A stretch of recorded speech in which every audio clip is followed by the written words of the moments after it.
বিশেষ চাহিদা সম্পন্ন শিশুদের পাশে দাঁড়িয়েছেন দক্ষিণ কোরিয়ার জনপ্রিয় কে-পপ ব্যান্ড বিটিএস এর সদস্য সুগা। অটিজমে আক্রান্ত শিশুদের জন্য দান করেছেন 500 কোটি ওন। এই অর্থে সোলের সেভারেন্স হাসপাতালে তৈরি করা হবে সুগার নামে একটি চিকিৎসা কেন্দ্র। বিটিএস এর এই র্যাপার গীতিকারের আসল নাম মিন ইয়ুঙ্গি।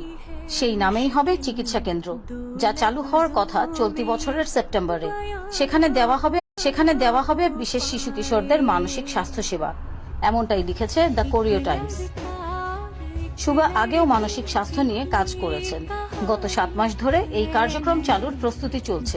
শিয়া বাটার ও ভিটামিন ই সমৃদ্ধ হালাল বিউটি সোপ, তারুণ্যময় উজ্জ্বল ত্বকের জন্য। সুগা মনে করেন সঙ্গীতের পাশাপাশি এই কাজ মানুষের সাথে যোগাযোগ তৈরির একটি ইতিবাচক উপায় হতে পারে।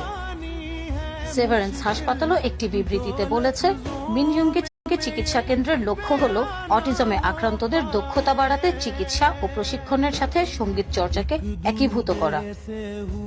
হাসপাতাল কর্তৃপক্ষ জানিয়েছে, সুগার এই অনুদানের খবর প্রকাশের একদিনের মাথায় মিন ইয়ুঙ্গি চিকিৎসা কেন্দ্রের লক্ষ্য হল অটিজমে আক্রান্তদের দক্ষতা বাড়াতে চিকিৎসা ও প্রশিক্ষণের সাথে সঙ্গীত চর্চাকে একীভূত করা।